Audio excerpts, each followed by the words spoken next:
Hi there. Tonight we're going to pull back the velvet curtains on one of the most fascinating and frankly disturbing aspects of medieval royal life: inbreeding. Forget the grand tournaments and the glittering feasts for a moment. We're diving into the hidden, often tragic, consequences of royal families marrying within their own tight, exclusive circles. Imagine a family tree that starts to look less like a spreading oak and more like a very densely intertwined, sickly bush. You're entering a world where bloodlines were treasured above all else, where purity of lineage was seen as a divine right, and where the closest relatives often became marriage partners, all in the name of power and prestige. You probably wouldn't survive a few generations in one of these families without developing some truly unique quirks, or worse. So, before you get comfortable, take a moment to like the video and subscribe, but only if you genuinely enjoy what I do here. And if you're feeling up to it, let me know where you're listening from and what time it is for you. It's always fascinating to see how far these stories travel. Now, dim the lights. Maybe turn on a fan for that soft background hum, and let's ease into tonight's journey together. We're going to explore what inbreeding did to medieval royal daughters, a story often unseen beneath the pomp and circumstance.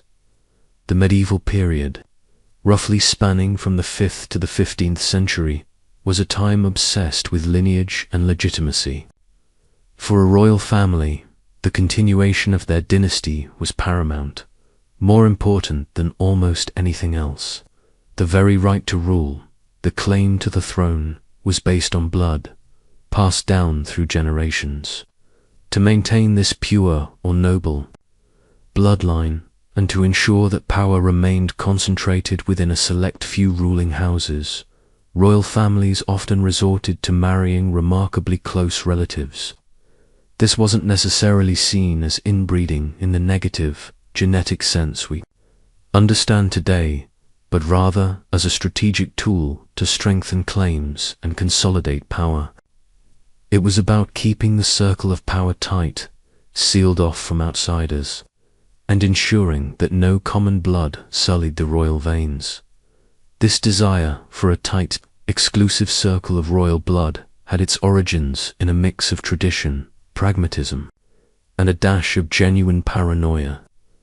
In an age where alliances shifted like desert sands and rival claimants to a throne were always lurking, ensuring that your heir was undeniably yours, and that their lineage was impeccably pure, was a matter of survival. The concept of divine right to rule often played into this.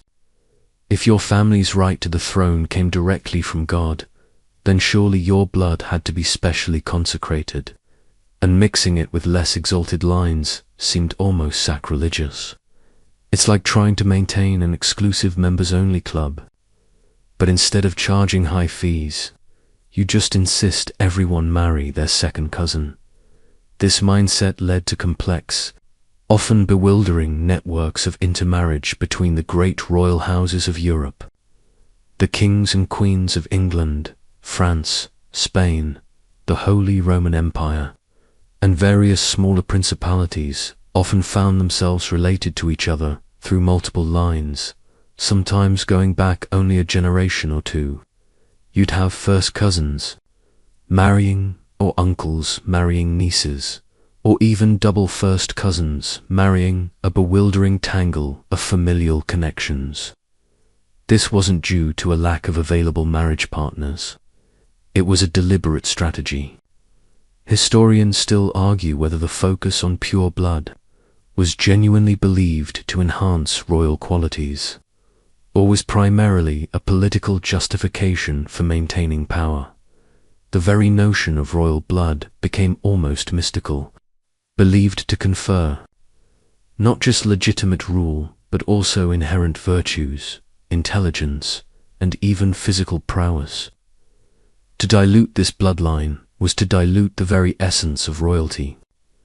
This powerful, pervasive belief combined with the pragmatic need for political stability and territorial gain, set the stage for centuries of consanguineous marriages, inadvertently weaving a complex genetic tapestry that would, in time, unravel into unforeseen and tragic consequences for the medieval royal daughters caught within its threads. So, with this almost mystical belief in royal blood firmly established, why did medieval royal families consistently choose to marry relatives, sometimes astonishingly close ones, despite the Church's often vocal opposition? The answer boils down to a cold, hard truth. Political, economic, and strategic necessity trumped almost everything else in the ruthless game of medieval power. Marriages were rarely about love or personal preference. They were about alliances, land, and the continuation of a dynasty. Imagine yourself as a medieval king or queen trying to secure your kingdom's future. You have rivals, both internal and external. You need powerful allies, and you need to ensure your lineage continues, unbroken and legitimate. What's the easiest way to achieve this? Marry into a family that already shares your interests, your borders, or your enemies. And who better to trust than someone who is already, literally, part of your family? It's like trying to start a super exclusive club. And instead of inviting strangers, you just invite all your cousins because you know they'll have your back, even if they sometimes wear questionable sweaters. Political alliances were the most potent driver. Marrying your daughter to the son of a neighboring monarch, or your son to the daughter of a powerful duke, forged a direct, tangible bond between two ruling houses. This created a defensive pact, a shared interest in stability, and often mutual military support. When those potential spouses were already cousins, perhaps even first cousins, the alliance was seen as even stronger, reinforcing existing ties and presenting a unified front against external threats. It was a way to convert family ties into political capital. Economic considerations also played a massive role. Dowries, often immense sums of money, land, or valuable goods, moved with a royal bride. A strategic marriage could significantly enrich a kingdom or provide access to valuable resources. Marrying a close relative often meant that these assets, or claims to them, would remain within a more tightly controlled family sphere, rather than dissipating into entirely new, unrelated dynasties. It was about keeping the money and the land in the family, literally. Historians still argue whether royal marriages were primarily about increasing territory or securing peace. Perhaps most critically, these marriages were about securing succession and claims to territory. If a kingdom faced a succession crisis, or if there was a dispute over inherited lands, marrying a cousin who also had a claim could effectively merge those claims, simplifying the lineage and strengthening the ultimate heir's position. It was a way to eliminate rival claimants by absorbing them into the main line rather than fighting them on the battlefield. This was particularly crucial for daughters. While they might not inherit a throne directly, their children could. Marrying a daughter to a politically suitable cousin meant her potential children would have strong, undeniable claims that reinforced rather than challenged the main dynasty. The alternative, marrying outside this tight circle, was seen as risky. It could introduce new, unpredictable influences, dilute the pure bloodline, or even bring in rival claims from a truly foreign dynasty. In a world where every throne was potentially contested, keeping things in the family felt like the safest, most logical option, a brutal calculus of power that inadvertently set the stage for generations of genetic misfortune. The pursuit of power and stability became a self-reinforcing trap, unknowingly laying the groundwork for the very it sought to avoid. Despite the powerful political and economic motivations driving royal families to marry relatives, there was a significant, often inconvenient, obstacle: the Church's early stance on consanguinity, or marriage between kin. For much of the medieval period, the Church, as the dominant moral and legal authority, held a complex and evolving set of rules regarding prohibited degrees of kinship for marriage, often in direct conflict with royal ambitions. Imagine the dilemma for a medieval monarch. You need to marry your daughter to a powerful cousin to secure an alliance, but the local bishop, citing church law, tells you it's forbidden. This wasn't a minor inconvenience. It was a serious theological and legal challenge.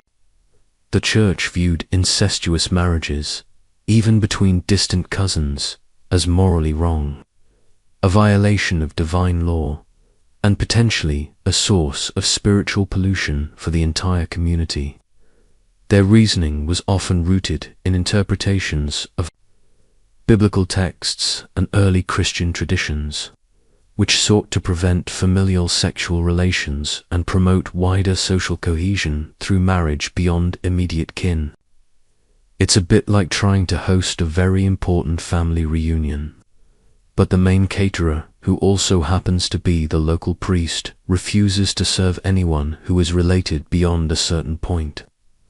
Very awkward. Initially, the Church's prohibitions were quite broad, extending to the 7th degree of kinship, meaning you couldn't marry anyone with whom you shared a common ancestor within 7 generations. This was an astonishingly wide net, especially for noble and royal families who, by their very nature, were interconnected through generations of strategic marriages. If strictly applied, it would have made almost any major royal marriage in Europe problematic, as ruling houses were already a tangled web of cousins and more distant relations. Historians still argue whether the Church's strictness on consanguinity was primarily a moral stance or a tool to exert control over the nobility. However, the Church's position was not entirely static. Over time, partly due to the practical difficulties of tracing such distant kinship, and partly due to pressure from powerful secular rulers, the rules became somewhat more manageable.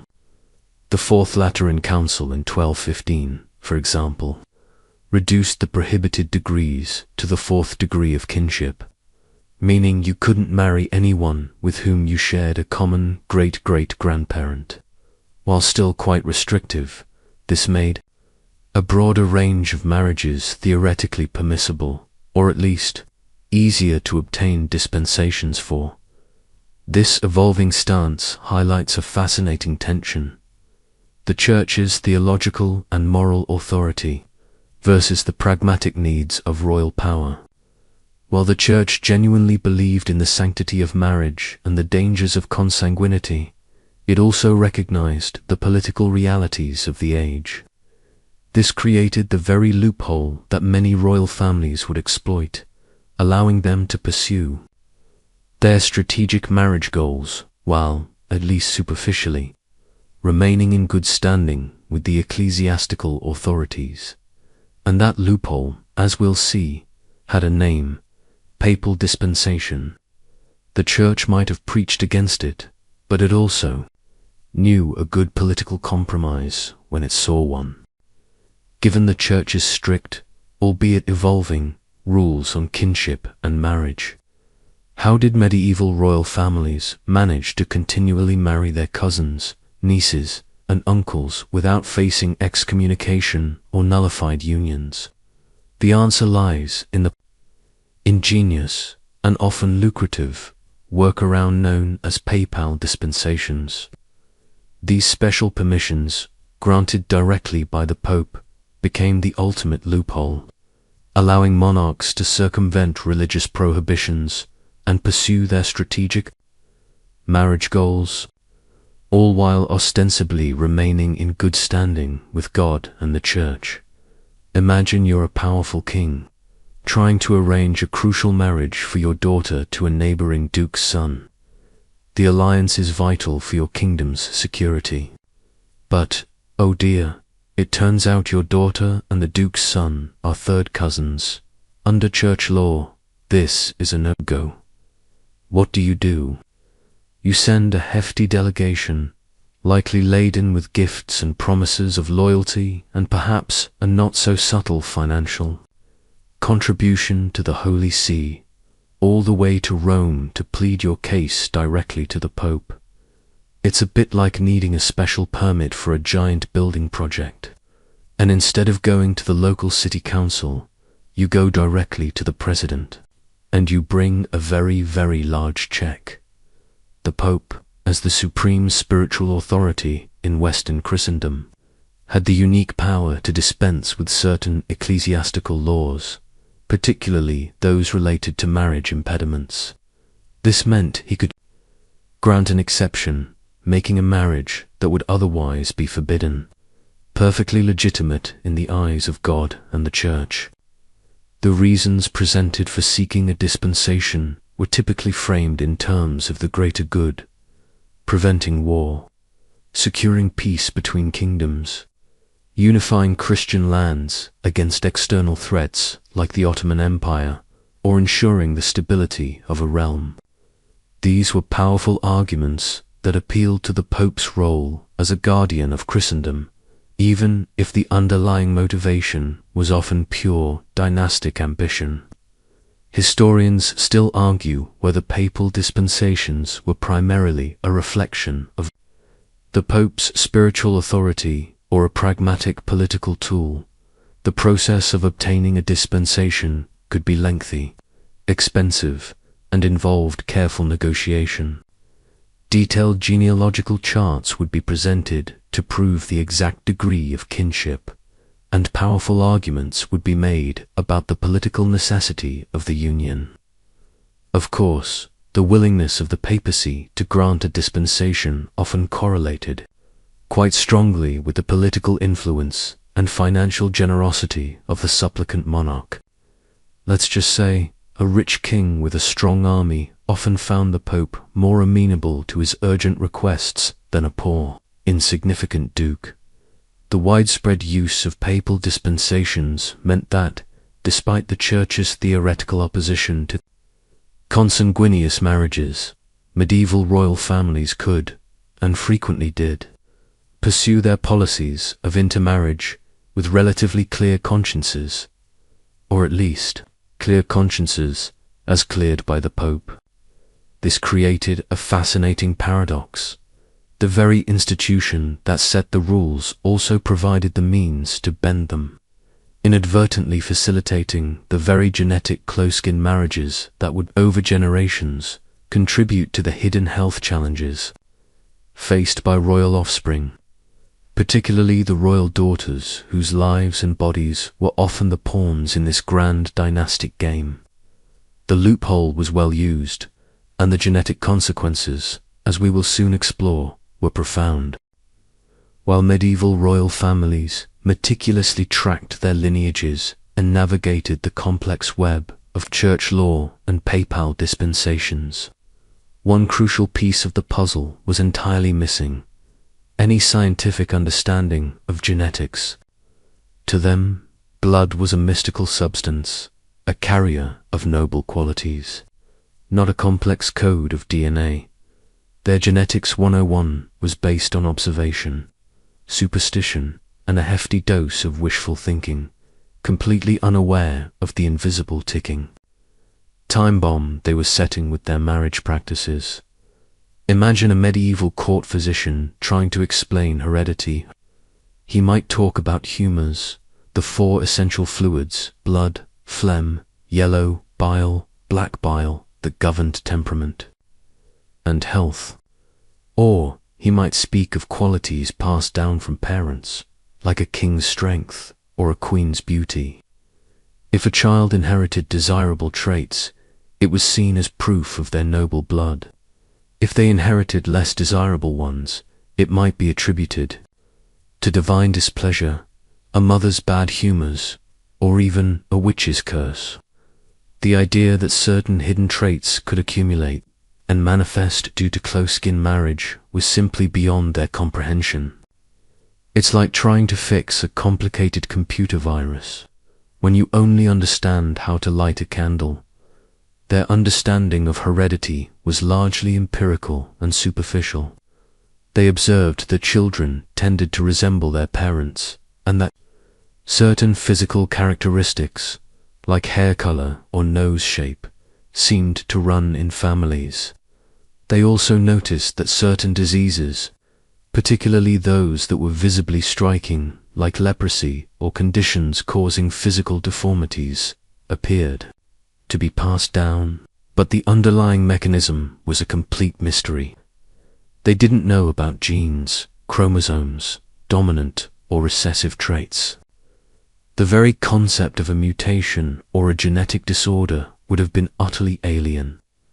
Historians still argue whether medieval observations of inherited traits were more accurate than their theoretical explanations. This lack of scientific understanding led to a profound misinterpretation of the risks associated with consanguineous marriages. For them, marrying a cousin was a way to keep good blood in the family, concentrating desired qualities. The idea that it could also concentrate undesirable, hidden qualities was completely unacknowledged. If a royal child was born frail, sickly, or with a disability, it was likely seen as a personal tragedy, perhaps a test from God, but almost never as a direct consequence of the parents' shared ancestry. There was no concept of increased risk. Every child was a gamble, blessed or cursed by fate. The language they used reflected this. Royal blood was a metaphor for lineage, not a biological reality. The purity they sought was social and political, not genetic. This blind spot in their knowledge meant that the very practices designed to strengthen their dynasties were, in fact, systematically weakening them from within. The medieval understanding of genetics, or lack thereof, meant they were unknowingly playing a dangerous game of genetic roulette, and the stakes, particularly for the royal daughters, whose bodies were the vessels of this pure lineage, were tragically high. They were simply unaware of the invisible, powerful forces at play within the very bloodlines they so carefully tried to preserve.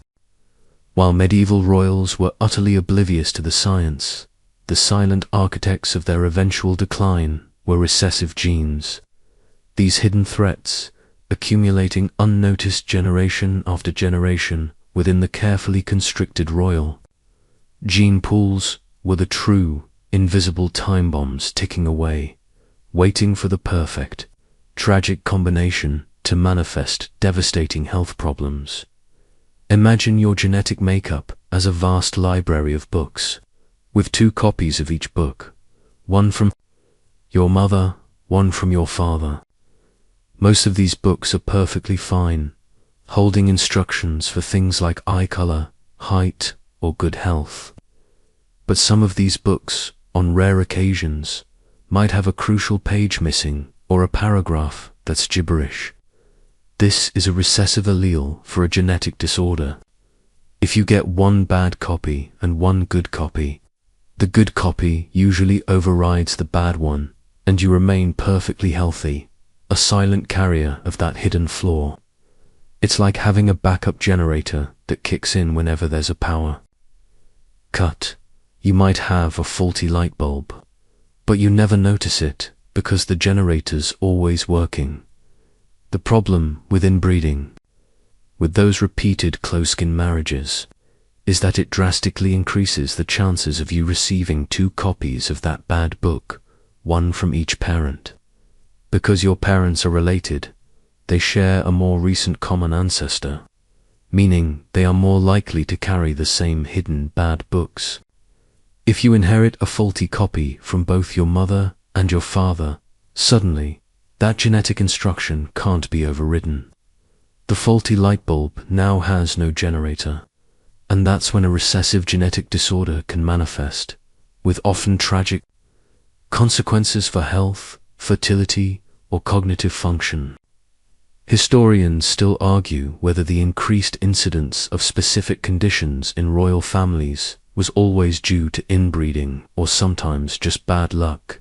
For centuries, royal families were unknowingly performing a massive, uncontrolled genetic experiment.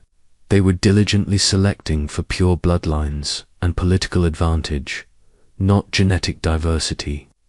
Each time a first cousin married another first cousin, or an uncle married his niece, they were, unwittingly, doubling down on the shared, hidden recessive genes within their lineage. These harmful traits, which might have remained dormant and undetected in a more diverse population, suddenly had a much higher probability of finding a partner gene from the other side of the family, revealing their damaging effects. The accumulation of these hidden threats meant that, while a particular royal daughter might appear perfectly healthy at birth, she carried the genetic baggage of generations of close-skin unions. Her own children, and especially her daughters who were expected to continue the lineage, would then face an even higher risk of manifesting these disorders. The beauty of their lineage, the very thing they sought to preserve, was slowly, imperceptibly, becoming their undoing, leading to a silent genetic crisis that only modern science would later fully understand. They were unknowingly playing Russian roulette with their own DNA, and the chamber was getting fuller with each successive generation. While inbreeding impacted all members of royal families, royal daughters often bore a unique and specific burden from its consequences. Their lives, already circumscribed by strict expectations and political maneuvering, became even more fraught. When genetic frailties began to manifest, their bodies were, in essence, the crucial vessels for the perpetuation of the pure bloodline, and any defect in that vessel carried profound personal and dynastic implications. Imagine being a royal daughter in medieval Europe. From the moment you were born, your primary purpose, often above all else, was to be a pawn in the dynastic game. Your marriage was a political negotiation, your womb a potential bridge to alliances or a guarantee of succession. Your worth was measured not just by your beauty or virtue, but by your ability to produce healthy, legitimate heirs, particularly sons. This immense pressure was constant, pervasive, and often began from childhood.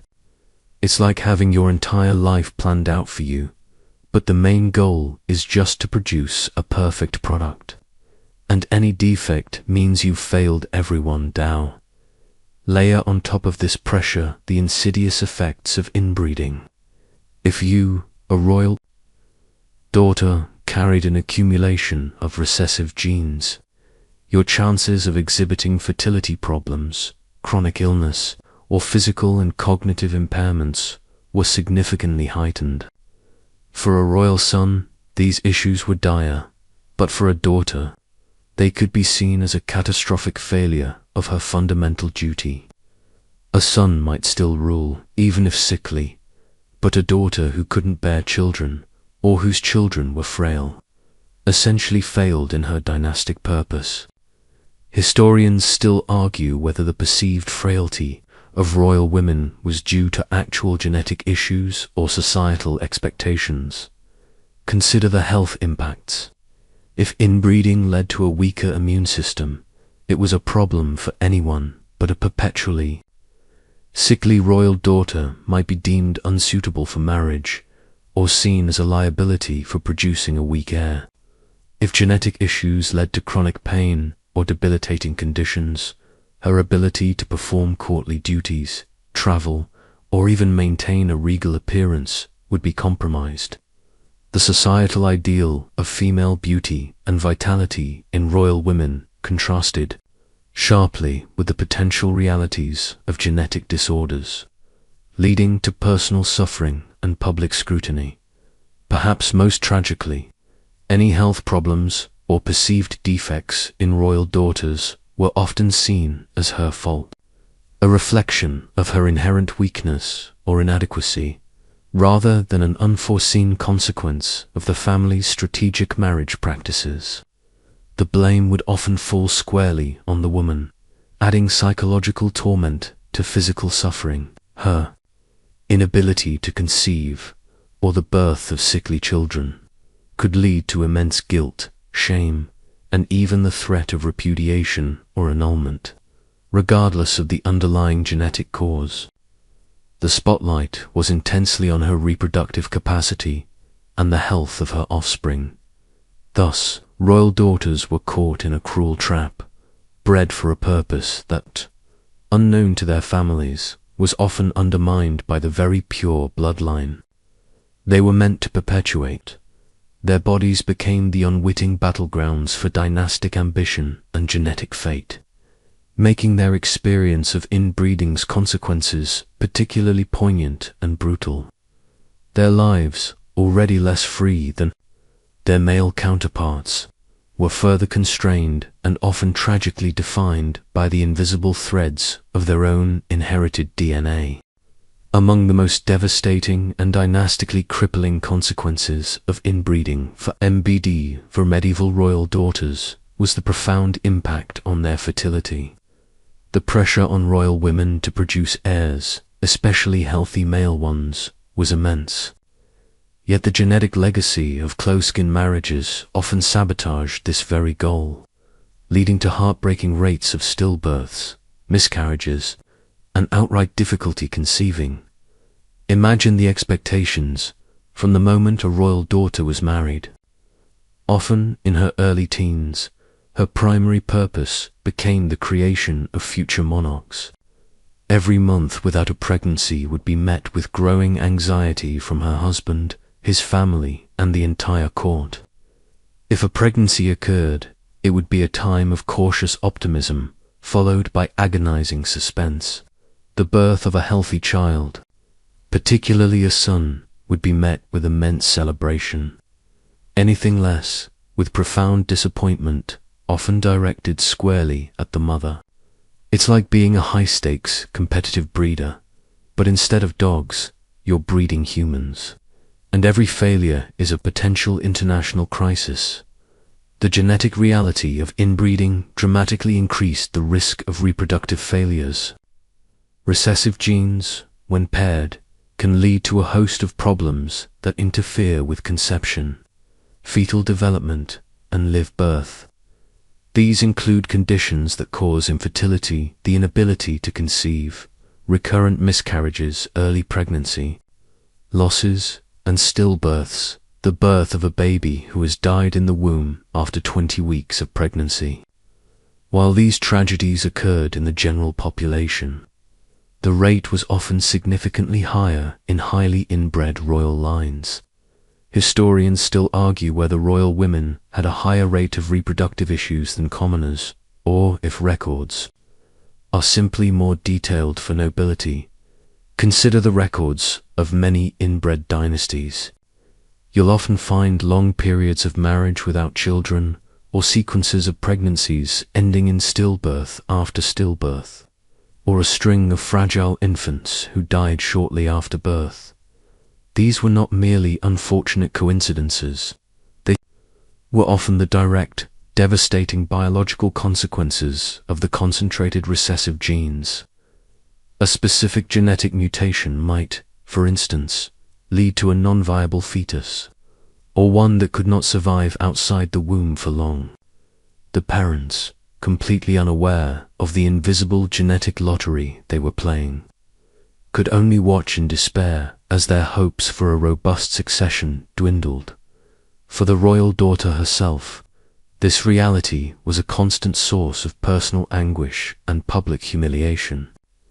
Each miscarriage, each stillbirth, was not only a deep personal loss, but also a public failure of her dynastic duty. She might be blamed, accused of being barren or cursed, sometimes leading to annulment of the marriage, or even being sent away from court. Her husband might take mistresses to secure an heir, or seek a new wife, adding insult to her profound grief. The physical toll of repeated pregnancies, miscarriages, and stillbirths would also have been immense, further weakening her already genetically compromised body. Thus, the pressure to produce healthy heirs, combined with the silent genetic sabotage of inbreeding, created a unique and often heartbreaking predicament for medieval royal daughters. Their wombs, meant to guarantee the future of a dynasty, often became the very sites where that future was, invisibly and tragically undermined. Even if a royal daughter managed to overcome the fertility challenges of inbreeding and successfully bring a child to term, the struggle often didn't end there. The children born into these tightly woven royal bloodlines frequently faced increased vulnerability to childhood ailments and frailties, often succumbing in infancy or early childhood to what we now understand as genetic diseases. The joyous arrival of a royal baby was often quickly followed by agonizing suspense over their survival and long-term health. Imagine the nursery of a medieval castle, a place meant for joy and the hopes of a dynasty. But instead of robust, healthy infants, you might find a succession of sickly babes, prone to illness, struggling to thrive. While infant mortality was tragically high across all social classes in the medieval period, a mainstream historical fact, it was often exacerbated in royal lines by the genetic load of inbreeding. Common childhood illnesses that a genetically diverse child might survive could prove fatal to a royal child with a compromised immune system or a pre-existing genetic vulnerability. It's like trying to run a fancy, expensive car with a consistently faulty engine. It might start, but it's far more likely to break down than a standard model. Recessive genetic disorders, silently passed down through generations of intermarriage, could manifest as a range of debilitating conditions from birth or shortly thereafter. These might include metabolic disorders, conditions affecting organ development, or inherited immune deficiencies that left children highly susceptible to common infections. A child might appear perfectly healthy at birth, only to slowly waste away or suffer from unexplained fevers, chronic digestive issues, or developmental delays that medieval physicians could only attribute to divine will or bad humors. Historians still argue whether the high infant mortality rates in some royal houses were predominantly due to infectious diseases or underlying genetic conditions. For the royal parents, particularly the mother, the constant threat of losing a child was a source of immense grief and anxiety. Each tiny cough, each unexplained fever, would have been met with dread. And if a child did survive infancy, they might carry lifelong physical weaknesses, chronic pain, or cognitive impairments that would severely impact their ability to live a full life, let alone rule a kingdom. These were not just personal tragedies. They were dynastic crises, threatening the stability and future of the entire royal house. The very children meant to secure the future of the lineage became its most visible and heartbreaking victims. The burden on the royal daughter, the mother, of these frail children was particularly heavy. She had fulfilled her primary duty of conceiving, but the quality of the product was, through no fault of her own, often compromised. The constant cycle of hope and loss, coupled with the subtle or not so subtle disappointment from the court, would have taken a severe psychological toll. The quiet, tragic reality of these childhood ailments and frailties stands as a stark reminder of the hidden price paid for the purity of royal bloodlines in their quest for strength through lineage. These families unwittingly sowed the seeds of their own physical and mental fragility. Even if a royal child survived the perilous early years, the insidious effects of accumulated recessive genes could often manifest as striking physical deformities. These weren't just minor quirks. They could be debilitating or visually distinct, conditions that marked individuals as different, sometimes even leading to whispers and superstitions about their lineage. For a royal daughter, whose appearance was often tied to her marriageability and public image, such deformities carried an additional, cruel burden. Imagine a young princess destined for a strategic marriage, but whose face or body displays an unusual, unmistakable feature. Perhaps an extremely protruding jaw, eyes set unusually far apart, or limbs that are disproportionately long or short. These visible manifestations were often the direct result of a genetic condition, like a complex puzzle where too many of the wrong pieces finally align. In an era without genetic understanding, such conditions would be mystifying, often attributed to ill omens, divine punishment, or even a mother's bad thoughts during pregnancy. It's like trying to build a perfect house, but every few generations, the foundation shifts just enough to make one wall permanently crooked, and no one knows why. These deformities could range in severity. Some might be relatively minor, though still noticeable, like a very pronounced overbite or an oddly shaped nose that ran consistently through a family line. Others could be much more severe, impacting mobility, speech, or overall quality of life. For instance, conditions affecting bone growth could lead to dwarfism, abnormal curvature of the spine, or unusual limb development. While not always life-threatening, these physical traits could profoundly affect an individual's daily functioning and their social interactions within a court obsessed with appearances and dynastic ideals. Historians still argue whether some royal deformities were truly genetic or exacerbated by poor diet and limited medical care.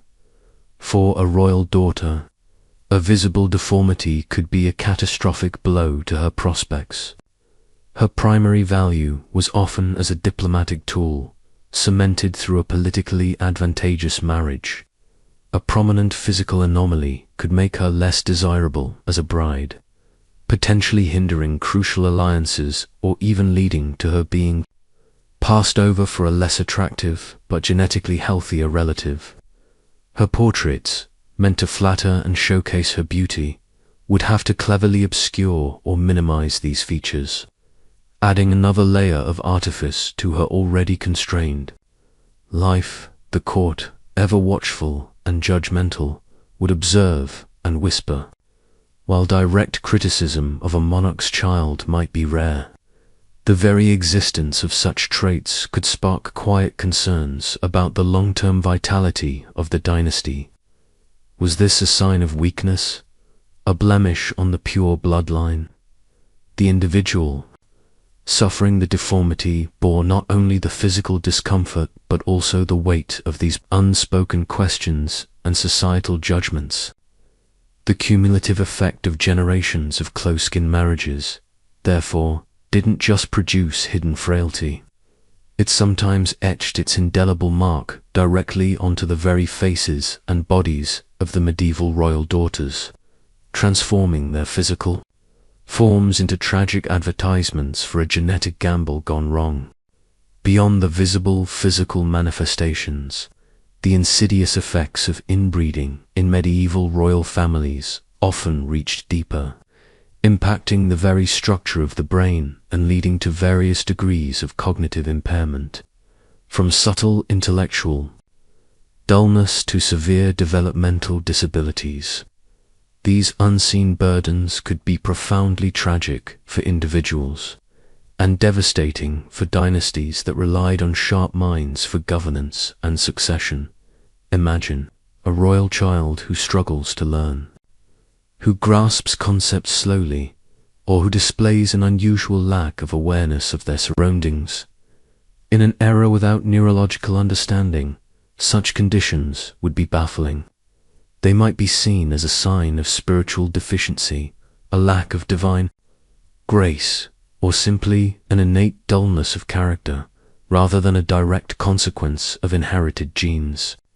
For a royal daughter, whose upbringing might include learning languages, courtly etiquette, and political intricacies for her future role, a cognitive impairment could render her unsuitable for dynastic purposes, even if physically healthy. It's like trying to program a very complex computer, but the wiring is just a bit off from the start, making every task a struggle. Recessive genetic disorders can affect brain development and function in numerous ways. Some conditions might lead to learning disabilities, making it difficult for an individual to master reading, writing, or complex political concepts crucial for royal life. Others could result in more profound intellectual disabilities, impacting speech, motor skills, and the ability to live independently. These conditions often came with other comorbidities, like seizures, chronic pain, or behavioral challenges, further compounding the suffering of the individual and the burden on their caregivers. Historians still argue whether the apparent intellectual decline in some royal lines was due to genetic factors or simply a result of poor education and limited stimulation. One of the most tragic and well-documented examples of severe cognitive impairment due to extreme inbreeding is Carlos II of Spain, a later Habsburg monarch, but whose condition serves as a vivid illustration of the ultimate genetic endpoint. Born with severe physical deformities, which we'll discuss more, he also suffered from profound developmental delays, reportedly struggling with speech until age 4 and walking until age 8. His intellectual capacity remained extremely limited throughout his life, making him barely capable of governing and leaving him largely reliant on advisors. His case stands as a grim warning of what generations of concentrated genetic flaws could do to the mind. The presence of cognitive impairment in royal heirs posed an existential threat to dynasties.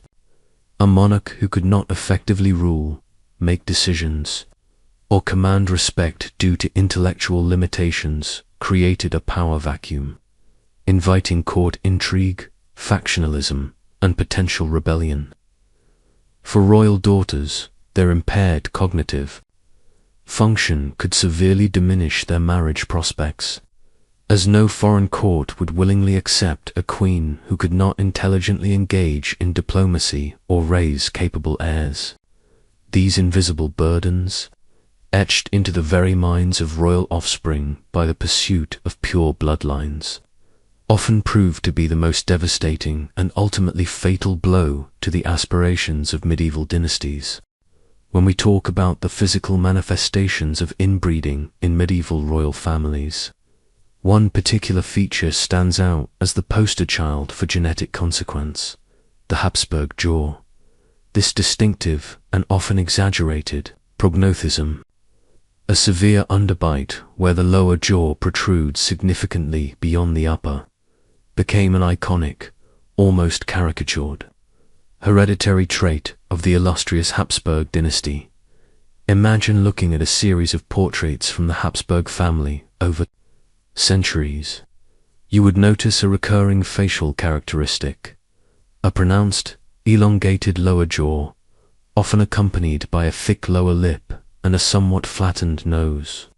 This isn't just a slight overbite you might see in anyone.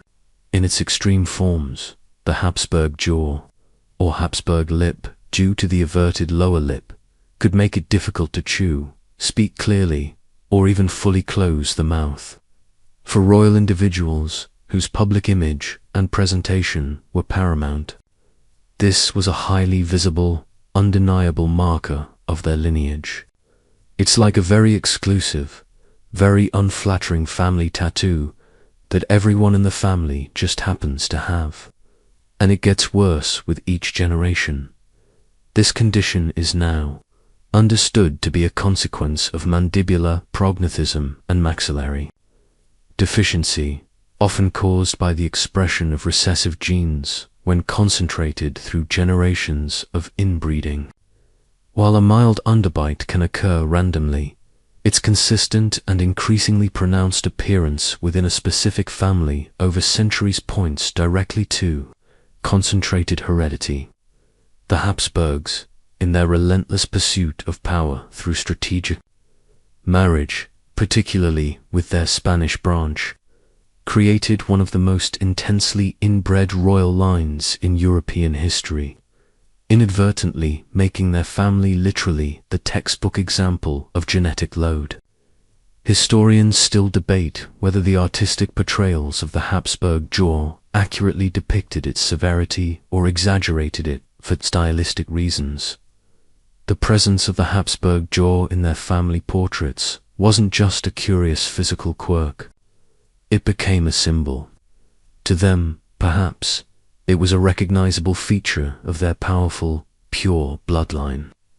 To others, especially as the severity of the trait increased with successive generations of inbreeding, it hinted at something more unsettling, a visible sign of the family's insular practices. For royal daughters, particularly, whose beauty was often touted as a diplomatic asset, a severe Habsburg jaw could be a significant challenge to their marriageability, potentially affecting their ability to secure the most advantageous alliances. The Habsburg jaw is perhaps the most famous and visible example of what inbreeding did to royal families. It's a stark, undeniable testament to the power of genetics, silently at work, even when utterly misunderstood by the people it affected. This single facial feature, passing down from generation to generation, ultimately became an almost inescapable badge of a dynasty that prioritized the consolidation of power through blood ties, unwittingly creating a legacy of visible, physical impairment that shadowed their otherwise illustrious rule. It serves as a stark reminder of the long-term, unforeseen consequences of those seemingly strategic medieval marriage decisions. Beyond the famously distinctive Habsburg jaw, the intense and prolonged inbreeding within the Habsburg dynasty, particularly its Spanish branch, led to a host of other physical and health issues that extended far beyond a mere facial peculiarity. These cumulative genetic burdens painted a grim picture of a family increasingly weakened from within, a stark counterpoint to their immense political power. Imagine the physicians at the Habsburg court, utterly bewildered by the myriad ailments plaguing their royal charges. They would observe a constellation of symptoms that defied their limited medical knowledge, while a slight limp or a chronic cough might be dismissed as individual misfortune in a less inbred lineage. Their consistent appearance across generations of Habsburgs points directly to the silent, devastating work of concentrated recessive genes. It's like having a perfectly tuned orchestra, but after a few generations, half the instruments are consistently out of tune, and nobody knows why.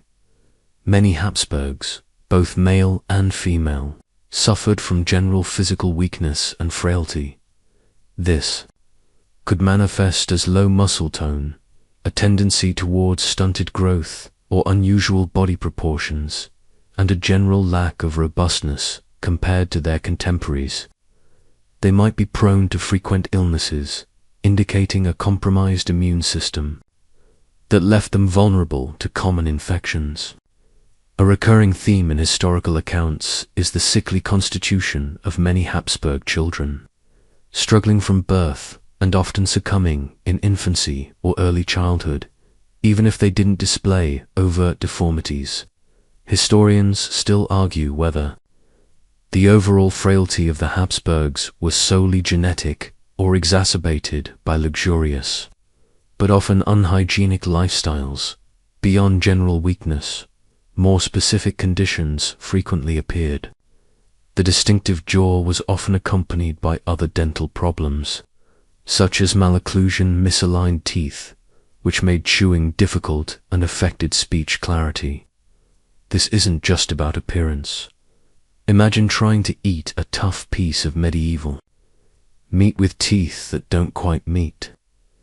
Digestive issues were also common, likely linked to broader systemic weaknesses, chronic headaches, skin conditions, and various unexplained pains are also noted in the medical records and correspondence of the time, painting a picture of constant discomfort. For royal daughters within this lineage, these additional health issues were doubly burdensome. Beyond the social challenges posed by physical deformities, chronic illness or general frailty could severely impact their ability to endure the rigors of travel, childbirth, and courtly life. A queen consort was expected to be robust enough to bear many children and manage a royal household, often in physically demanding conditions. A princess prone to fevers or constant malaise might be seen as a less desirable marriage prospect. Despite her illustrious lineage, the sad reality for the Habsburgs was that their relentless pursuit of a pure bloodline through generations of calculated intermarriage ultimately created a dynasty that was increasingly physically compromised. These cumulative health issues, silently passing down the generations, chipped away at the very strength and vitality they sought to preserve, making their later members tragically vulnerable. The Habsburg jaw was merely the most visible tip of a far larger, more insidious genetic iceberg, slowly but surely sinking the very ship it meant to fortify. While the Habsburg dynasty as a whole showed signs of inbreeding, it was the Spanish Habsburgs who truly became the cautionary tale, a grim, living experiment in extreme consanguinity. Their relentless pursuit of political and territorial consolidation through a dizzying web of close-kin marriages ultimately led to a devastating and undeniable genetic decline, culminating in the tragic figure of the last Spanish king. Imagine the Spanish royal family's strategic approach. They viewed their vast empire stretching across Europe, the Americas, and beyond as a single precious inheritance to be protected at all costs. To keep this immense power within the family and to ensure loyalty from their Austrian Habsburg cousins, they engaged in a succession of incredibly close marriages. You had uncles marrying nieces, first cousins marrying, and even double first cousins marrying, sometimes across multiple generations. For example, Philip II, the powerful king, married his niece, Anna of Austria. Their son, Philip III, then married his cousin, Margaret of Austria. This was a family tree that had begun to look less like a tree and more like a very tightly knotted, suffocating ball of yarn. It's like building a sandcastle, but instead of using fresh sand for each new tower, you're just recycling the same sand over and over again, eventually losing all its structural integrity. The numbers are startling. A recent scientific study analyzing 16 generations of the Spanish Habsburg dynasty found that the average inbreeding coefficient, a measure of the probability of inheriting identical genes from both parents for the Spanish Habsburgs, was significantly higher than that of other European royal families. For some individuals, it was equivalent to being the offspring of a brother-sister union. This meant that any recessive gene, however rare, had an incredibly high chance of becoming homozygous, meaning present in two copies, and thus manifesting its detrimental effects. Historians still argue whether the decline of the Spanish Habsburgs was primarily genetic or due to wider political and economic factors. The consequences were clear. The Spanish Habsburgs suffered from high rates of infant and child mortality, a pervasive physical frailty, and the worsening of the famous Habsburg jaw and other facial deformities. Many individuals were sickly from birth, struggling with chronic illnesses throughout their short lives. Fertility rates plummeted, making the continuation of the direct line increasingly precarious. Each generation seemed to produce fewer and less robust heirs. For the royal daughters in this particularly inbred line, the pressure was immense. Not only did they carry these accumulated genetic burdens, but they were also expected to miraculously produce healthy, viable heirs from partners who were often just as inbred, or even more so. Their bodies became the crucible where dynastic ambition met genetic reality, often with heartbreaking results of miscarriages, stillbirths, and sickly children. The slow, agonizing decline of the Spanish Habsburg line serves as one of history's most compelling and tragic case studies of what happens when a powerful family prioritizes perceived purity of blood over the fundamental principles of genetic diversity, ultimately leading to their own biological undoing. The tragic culmination of the Spanish Habsburgs' extreme inbreeding arrived in the person of Carlos II, often known as T. Bewitched, El Hechizado. Born in 1661, he was the last of the Spanish Habsburg line, and his life stands as a poignant and devastating testament to the ultimate biological cost of relentless consanguineous marriages. His condition, a horrifying blend of physical infirmity and severe cognitive impairment, truly marked the genetic dead end of a once mighty dynasty.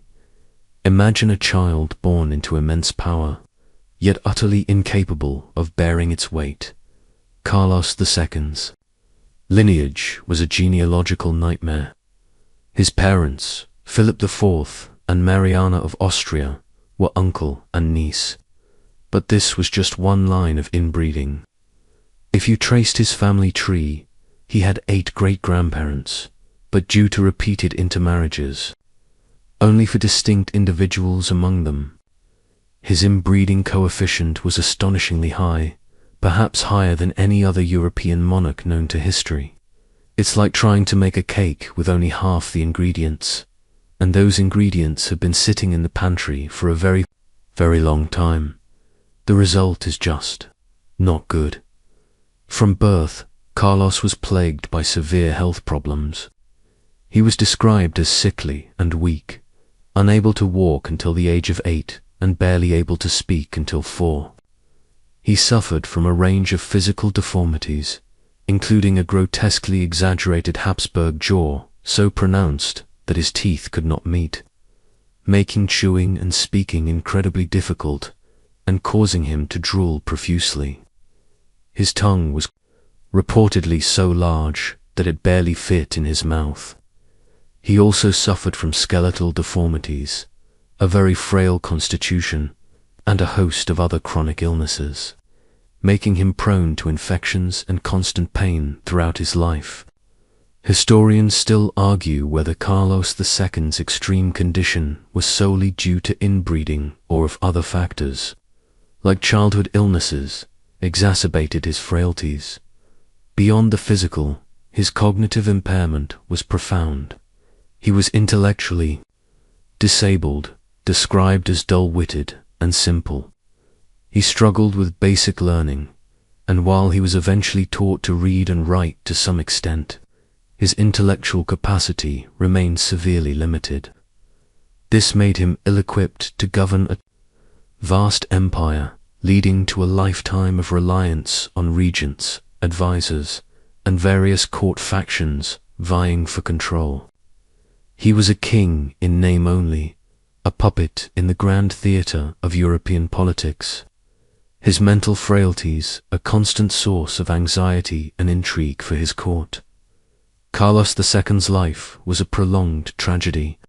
Despite 2 marriages, he was infertile, unable to produce an heir, thus ensuring the end of the direct Spanish Habsburg line. He died at the age of 38, looking much older than his years. leaving behind a kingdom in crisis and a medical legacy that would only be fully understood centuries later. His existence served as a stark, unavoidable culmination of centuries of dynastic ambition meeting the unforgiving laws of genetics. He was a living, breathing testament to what inbreeding did to royal daughters and sons, when taken to its most extreme and devastating conclusion. While the Spanish Habsburgs offered the most dramatic and widely studied example of inbreeding's effects, other prominent European monarchies also engaged in close-kin marriages, albeit often with less catastrophic, but still discernible, consequences. The French royal struggles with inbreeding highlight similar patterns of genetic accumulation, revealing frailties and challenges within the powerful Bourbon dynasty. Imagine the French court, a beacon of power and culture, yet beneath the glittering surface, grappling with hidden vulnerabilities. The French monarchy, like its Spanish counterparts, often sought to solidify power and alliances through strategic marriages. While they might not have reached the same extreme levels of consanguinity as the Spanish Habsburgs, marriages between cousins were common, particularly with royal families from neighboring states that were already intertwined. For example, Louis XIV, the famous Sun King, married his first cousin and niece, Maria Theresa of Spain. This continuous while serving political aims, inevitably brought about a concentration of shared genes. It's a bit like making a beautiful tapestry, but using only threads from the same small, slightly flawed spool of yarn for generations. Eventually, the flaws become more noticeable throughout the fabric. The consequences for the French royal family were often seen in higher rates of infant and child mortality and a general frailty among some of their offspring. While individual cases might be attributed to common medieval ailments, the persistent pattern across generations suggests an underlying genetic vulnerability. Many royal children, particularly those born into these tightly knit lineages, struggled to survive infancy, or if they did, were often plagued by chronic illnesses throughout their lives. This naturally put immense pressure on royal daughters to produce multiple children, hoping that at least a few would survive and thrive. Historians still argue whether the perceived nervous or melancholic temperaments of some French royals were due to inbreeding or psychological pressures. Specific examples, though perhaps less overtly physically deformed than the Spanish Habsburgs, hint at genetic issues. The long line of Dauphin's heirs to the throne who died before their fathers, notably in the late 17th and early 18th centuries, sometimes pointed to underlying health weaknesses. While infectious diseases like smallpox or tuberculosis were rampant and certainly took a toll, a genetically weakened immune system, a common consequence of inbreeding, would make these royal children even more susceptible to such prevalent killers for French royal daughters, particularly those destined to marry into foreign courts. Any subtle physical or health issues would have been closely scrutinized. A princess with a tendency towards chronic illness or who struggled with fertility would be a less desirable bride, potentially hindering vital diplomatic relations. The pressure on them to be robust, fertile, and intelligent was immense, and any perceived deviation could lead to personal distress and dynastic anxiety. The silent, invisible legacy of inbreeding played its part even in the opulent halls of Versailles, subtly chipping away at the strength of a dynasty that, from the outside, seemed utterly invincible. The desire to keep the powerful French crown within a select few bloodlines inevitably meant a slow, quiet, genetic cost. Turning our gaze across the English Channel, the English royal challenges also reveal the persistent, if sometimes less extreme, effects of inbreeding within their ruling dynasties. While perhaps not as intensely documented as the Spanish Habsburgs, the Plantagenets, Tudors, and Stuarts, in their quest for legitimacy and alliances, frequently engaged in consanguineous marriages, leading to their own unique set of genetic issues. Imagine the powerful English monarchs constantly battling internal rebellions and external threats.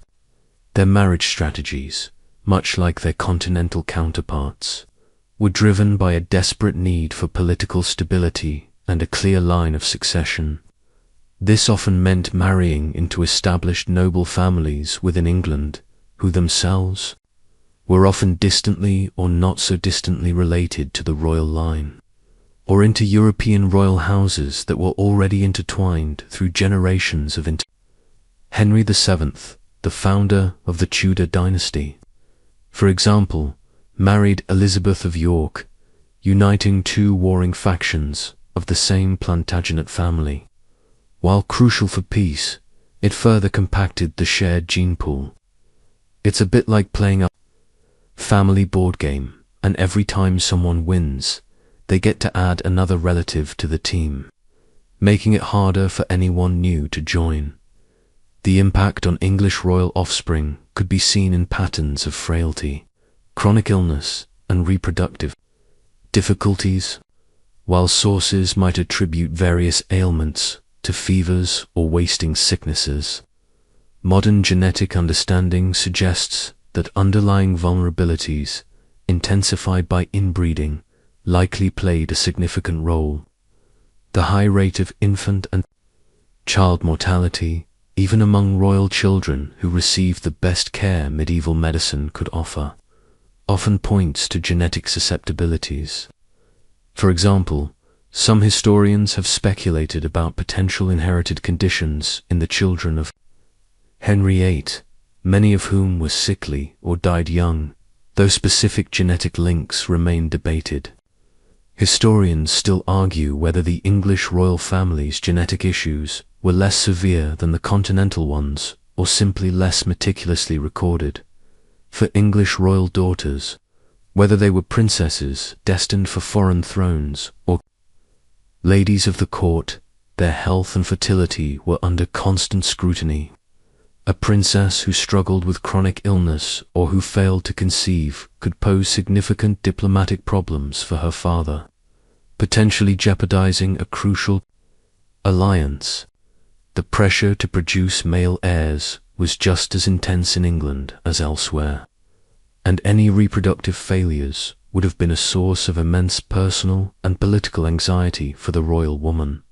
Perhaps one of the more subtle, yet pervasive, issues was a general pattern of ill health that sometimes ran through certain English royal lines, while not always manifesting in dramatic physical deformities like the Habsburg jaw. It often presented as a tendency towards chronic ailments, low vitality, or a susceptibility to specific illnesses. This meant that even if a royal managed to survive into adulthood, their quality of life might be significantly compromised, affecting their ability to govern effectively or engage fully in courtly life. The pursuit of a stable, pure lineage, therefore, extracted its silent biological toll even on the powerful English throne, a hidden undercurrent beneath the grand pageantry of their rule. Moving southwest on the Iberian Peninsula, the Portuguese royal woes provide yet another compelling, if often overlooked, case study in the impact of close-kin marriages. Like their Spanish neighbors and other European powers, the Portuguese monarchy, particularly the House of Avars, and later the House of Braganza, extensively practiced endogamy, marrying within their own lineage and with closely related dynasties, leading to their own distinct patterns of genetic vulnerabilities. Imagine the strategic considerations for a small but ambitious kingdom like Portugal, often navigating between the larger powers of Spain and France, marrying within the royal houses of Castile, Aragon, and later, the combined Spanish monarchy, was a common strategy to secure borders, assert claims, or solidify alliances. This meant a constant recirculation of genes within a relatively confined pool. For instance, John III of Portugal married Catherine of Austria, who was the sister of Charles V, Holy Roman Emperor and King of Spain. Their children then married their Spanish cousins, creating a dense web of consanguinity. It's like a very exclusive dating app where all your potential matches are just different branches of your extended family tree. The consequences for the Portuguese royal family manifested in several ways, often echoing the struggles seen in other inbred lines. High rates of infant and child mortality were tragically common. While medieval childbirth and childhood were inherently perilous, the consistent loss of multiple royal offspring, sometimes within the same family, pointed towards underlying genetic weaknesses. Many infants born to these closely related parents simply lacked the genetic robustness to survive the common ailments of the era. Historians still argue whether the perceived melancholy of some Portuguese royals was a genetic trait, or a result of persistent dynastic misfortunes. Beyond mortality, there was evidence of physical frailties and chronic illnesses among surviving members, while perhaps not as overtly pronounced as the Habsburg jaw. More subtle physical abnormalities, a general lack of vitality, or susceptibility to specific diseases could be observed. The royal courts would often employ numerous physicians, constantly attempting to manage the various ailments that plagued the royal family, often with little success given their limited understanding of the root causes. For Portuguese royal daughters, these genetic issues were particularly challenging. Their primary role was to cement alliances through marriage and, crucially, to produce healthy heirs. A princess known for her delicate health or her inability to carry pregnancies to term would severely diminish her value on the international marriage market. This put immense personal pressure on these women, who were expected to overcome their genetic predispositions and deliver robust children for the sake of the dynasty. The quiet anxiety surrounding a queen's or princess's health, particularly her reproductive health, was a constant undercurrent in court life. The long-term effects of these close-kin marriages contributed to the weakening of the Portuguese royal line, making it susceptible to dynastic crises and succession challenges. The pursuit of political stability through tightly controlled marital alliances inadvertently sowed the seeds of biological instability, demonstrating that even smaller, but equally ambitious, European monarchies paid a silent, genetic price for their dynastic strategies. Venturing beyond the major Western European powers, we find that the practice of close-kin marriage and its subsequent genetic toll was by no means limited to them. Northern European dynasties, including those in Scandinavia and various Eastern European royal houses, also engaged in endogamy, reflecting similar motivations for consolidating power and property. While their histories might be less extensively documented in English-language sources regarding specific genetic traits, the underlying principles and likely consequences remain consistent. Imagine the sprawling territories of Scandinavia, Denmark, Norway, Sweden, or the vast, often contested lands of Eastern Europe, including Poland, Hungary, and various principalities within the Holy Roman Empire. These royal and ducal families, just like their Western counterparts, were locked in a perpetual struggle for dominance and survival. Alliances were crucial, and marriage was the primary tool to forge these bonds. This naturally led to intermarriage within a relatively small pool of aristocratic families who considered themselves suitable partners. It's like trying to fill A very specific jigsaw puzzle, and you keep reusing the same few pieces, even if they don't quite fit anymore. The motivations were identical: to keep wealth and power concentrated, to secure strategic borders, and to ensure loyalty among powerful, noble factions. Marrying a cousin from a neighboring kingdom, or even a more distant relative within the same broad lineage, was seen as a way to reinforce existing connections and prevent the fragmentation of territories or influence. For example, Scandinavian royal families often intermarried with each other, or with German princely houses, creating a network of shared bloodlines. Similarly, Eastern European dynasties, while sometimes marrying into Western houses, also frequently chose partners from within their regional aristocratic networks. Historians still argue whether the genetic consequences were less severe in these regions, due to slightly larger, effective breeding populations, or simply less detailed record-keeping, while specific iconic genetic conditions, like the Habsburg jaw, might not be as widely attributed to these Northern and Eastern European lines. The general patterns of inbreeding's effects would almost certainly have been present. This would include increased rates of infant and child mortality, a general physical frailty, and a heightened susceptibility to diseases. Royal women in these dynasties would have faced the same immense pressure to produce healthy heirs, and any reproductive struggles or sickly offspring would have been a source of significant anxiety. Both personal and dynastic, the historical records, though sometimes less detailed in a medical sense than for the Spanish Habsburgs, often allude to frequent deaths in infancy, weak constitutions, or unexplained ailments within these royal families.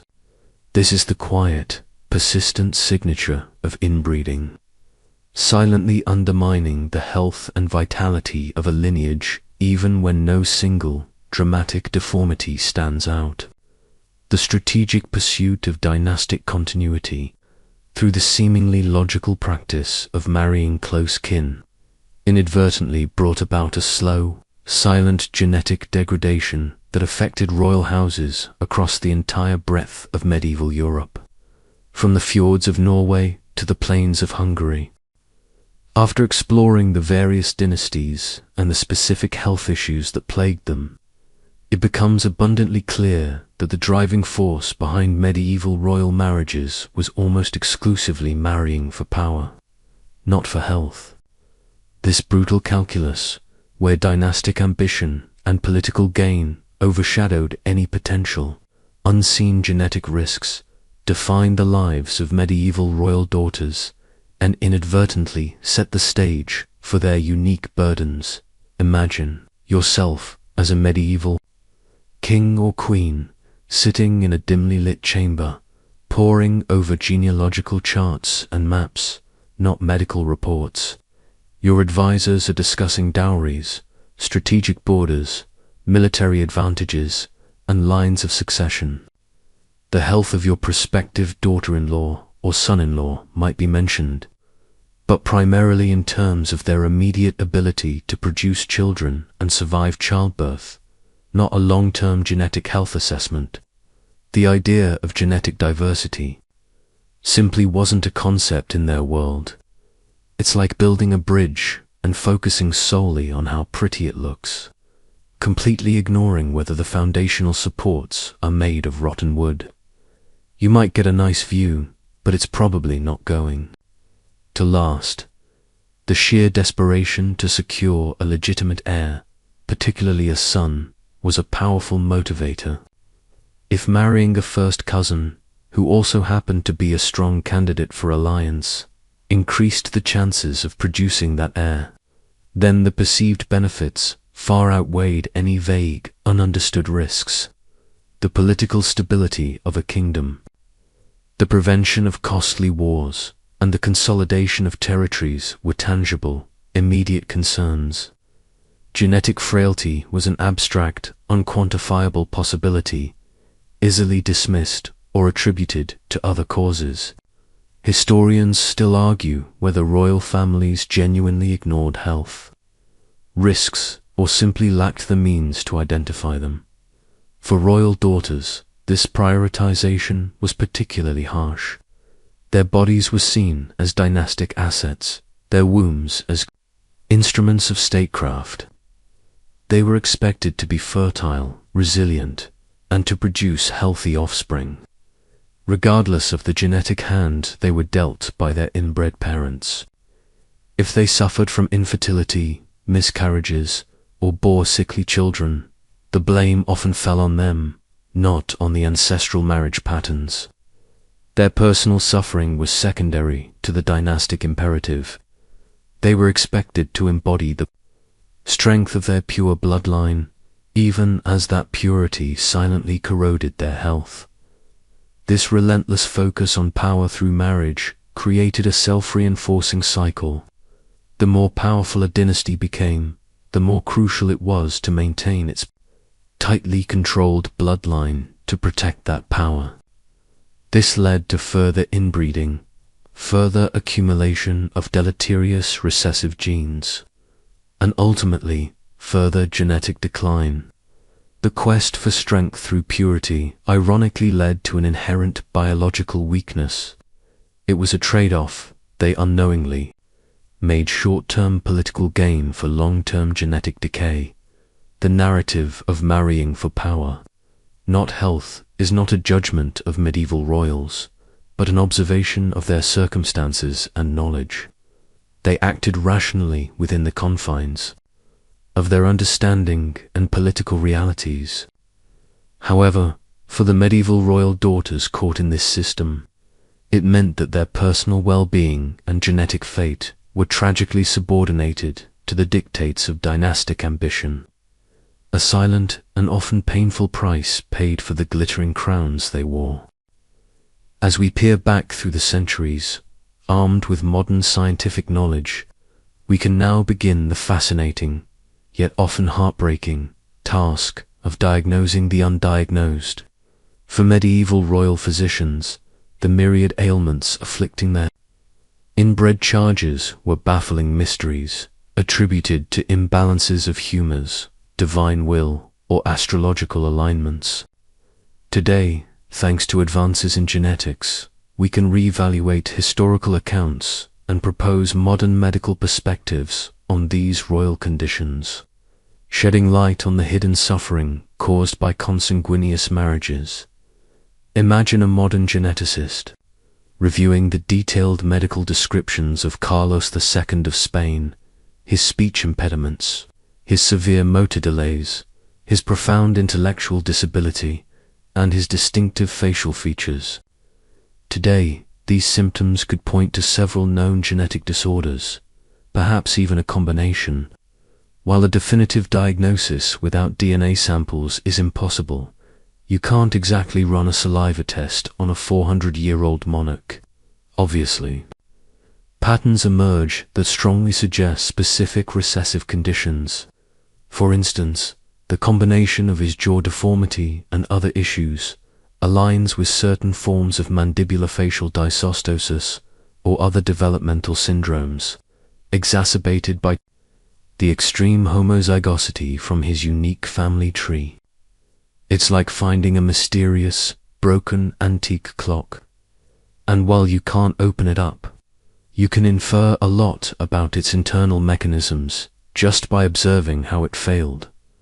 Beyond overt deformities, modern genetics helps us understand the increased susceptibility to infectious diseases and general frailty seen in many inbred royal lines. A compromised immune system, a common consequence of reduced genetic diversity, would leave individuals highly vulnerable to the prevalent plagues and infections of the medieval era. What was once recorded as a vague wasting sickness or a fever could, in many cases, have been a common illness, proving fatal to a genetically weakened constitution that a healthier individual might have easily overcome. Historians still argue whether retrospective diagnoses are truly valuable, or if they risk imposing modern categories on historical realities. Fertility issues, once attributed to female barrenness or divine displeasure, can now be linked to specific genetic mutations affecting reproductive organs or gamete viability. Recurrent miscarriages and stillbirths, tragic but common occurrences in royal birth records, are also recognized as potential manifestations of lethal or severely debilitating recessive genes becoming homozygous. This retrospective diagnosis is not just an academic exercise. It allows us to understand the true human cost of medieval dynastic strategies. It shifts the blame from the individual royal daughter, often maligned for her perceived failure to produce heirs, to the systemic, genetic consequences of her family's relentless pursuit of pure blood.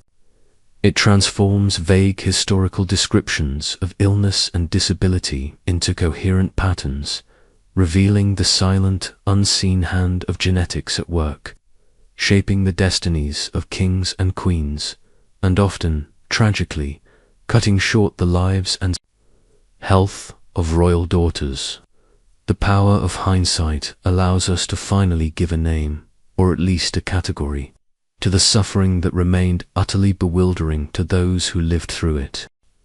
One of the most insidious and heartbreaking aspects of inbreeding's effects on medieval royal daughters was how their health issues were often blamed directly on them, not on the underlying genetic causes or the dynastic strategies that created them. In a society steeped in misogyny and lacking scientific understanding, royal women became convenient scapegoats for problems rooted in their families' choices. Imagine being a princess, born into immense privilege, but also immense scrutiny. If you were chronically ill, suffered from unexplained pain, or, most critically, struggled with fertility or bore sickly children, the court and society wouldn't point fingers at a complex family tree. They would point them at you. Your perceived failure to produce healthy heirs, especially sons, was often seen as a personal failing, a flaw in your character or your body, or even a sign of divine disfavor. It's like being given a car with an invisible, faulty engine, and then being blamed for the car constantly breaking down. You're trying your best, but the fundamental flaw isn't yours. This pervasive misogyny meant that the pressure on royal daughters was immense and deeply unfair. A queen who suffered repeated miscarriages might be secretly, or even openly, labeled barren or unfruitful, leading to whispers about the stability of the succession and potentially even calls for her annulment or replacement. Her body was seen as defective, rather than a vessel carrying a concentrated genetic load.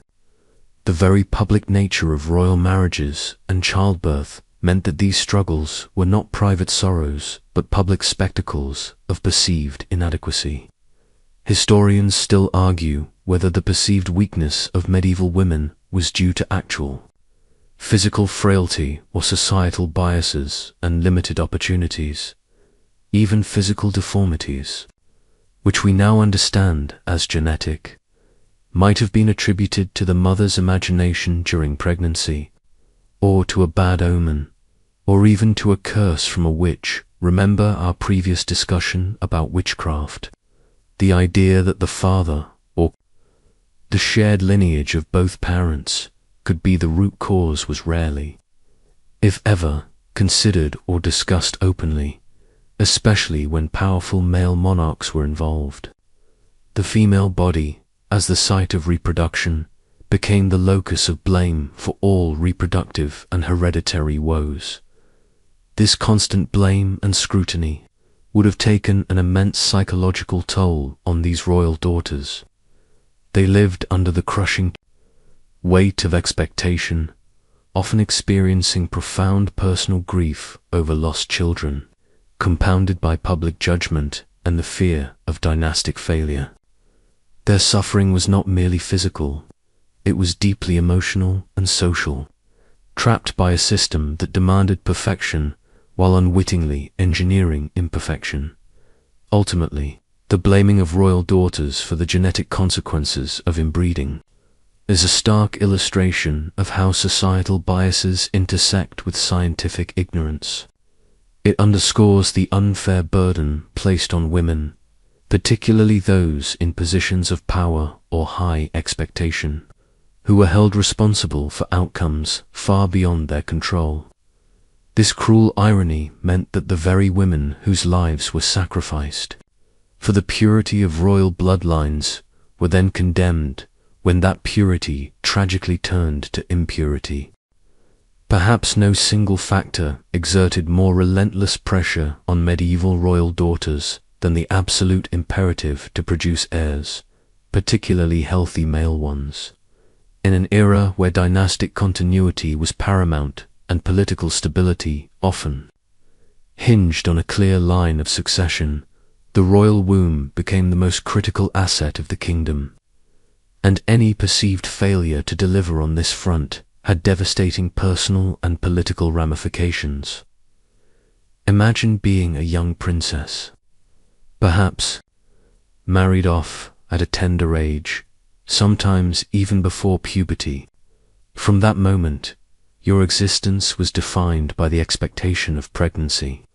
Every courtier, every advisor, every common subject, implicitly or explicitly, looked to you to secure the future of the dynasty. This wasn't a choice, it was your fundamental duty. The pressure was pervasive, a constant unspoken weight that accompanied every meal, every court appearance, every hopeful glance from your new husband. It's like having your entire career depend on one specific, very biological performance, and if it doesn't go perfectly, the entire company might collapse. The emphasis was almost exclusively on male heirs.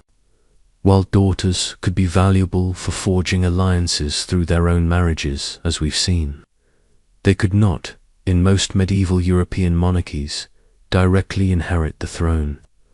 A son was a guarantee of stability, a continuation of the family name, and a prevention of costly succession crises. Therefore, if a royal daughter gave birth to a string of daughters, or worse, suffered miscarriages and stillbirths, the pressure would intensify beyond measure. She would be expected to keep trying, pregnancy after pregnancy, enduring the immense physical toll and the constant emotional burden of dashed hopes.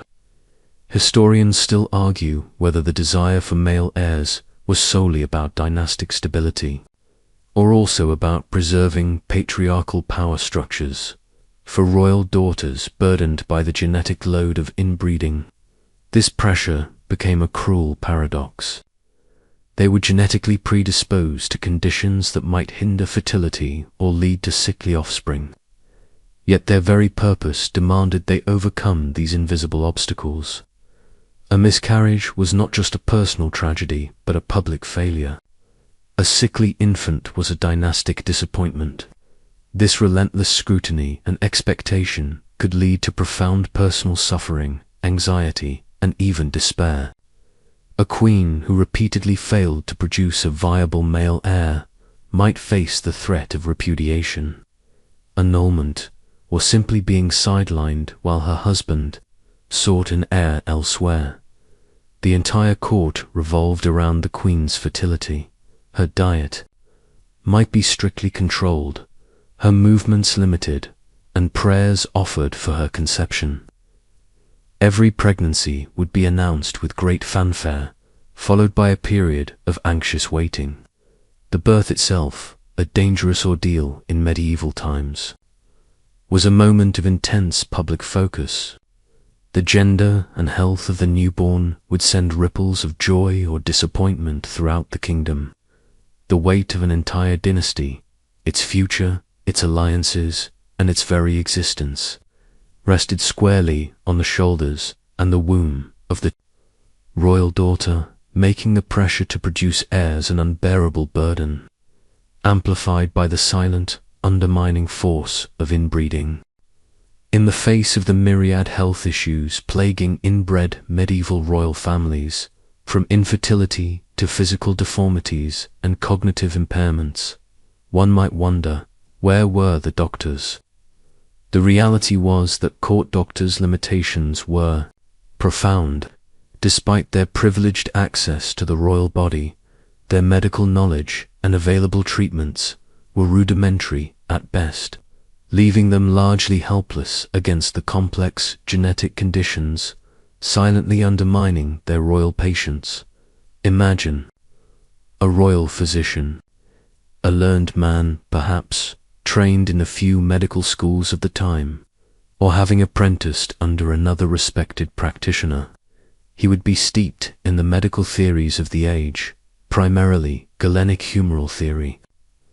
This ancient Greek concept, dominant throughout the medieval period, posited that the body was governed by four humors: blood, phlegm, yellow bile, and black bile, and that illness resulted from an imbalance of these humors. His treatments would, therefore, focus on restoring this balance through methods like bloodletting, literally draining blood, purging, inducing vomiting or diarrhea, diet adjustments, and herbal remedies. It's like trying to fix a very complex computer software bug by repeatedly hitting it with a hammer and hoping the humors inside align. This medical framework, while rational to them, had no understanding of germs, viruses, or, crucially, genetics. They could observe symptoms, a persistent cough, a deformed limb, developmental delays, but they had no concept of inherited genetic disorders. A royal child's chronic illness would be attributed to an imbalance of humors, a bad diet, a chill, or even divine displeasure or a planetary alignment, never to the shared ancestry of the parents.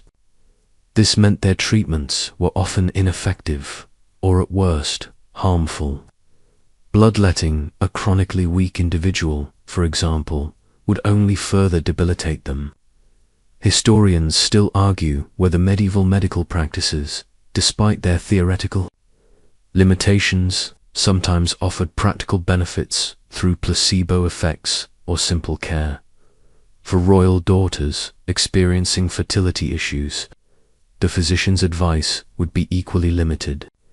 They might prescribe special diets, specific herbal concoctions, or ritualistic prayers, but they had no means to diagnose underlying genetic causes for miscarriages or stillbirths. The pressure on them was immense, but their tools to actually help were incredibly blunt. A royal physician's role was often more about managing symptoms, offering comfort, and providing reassuring if ineffective pronouncements, rather than curing root causes. Moreover, the diagnostic tools were incredibly primitive. There were no X-rays, no MRI scans, no blood tests, no microscopic examinations. Diagnosis relied heavily on observation of external symptoms. Examination of urine uroscopy was a common diagnostic tool, and palpation. This limited ability to look inside the body or understand its unseen mechanisms meant that complex genetic conditions remained utterly baffling. The court physician, despite his prestigious title and proximity to power, was essentially battling invisible enemies with blindfolds on. The tragic reality was that while royal families had access to the best medical care of their time, that best was simply not good enough to counter the silent, cumulative damage of inbreeding, leaving their royal daughters and their offspring to suffer from conditions that remained, for centuries, stubbornly undiagnosed and untreatable.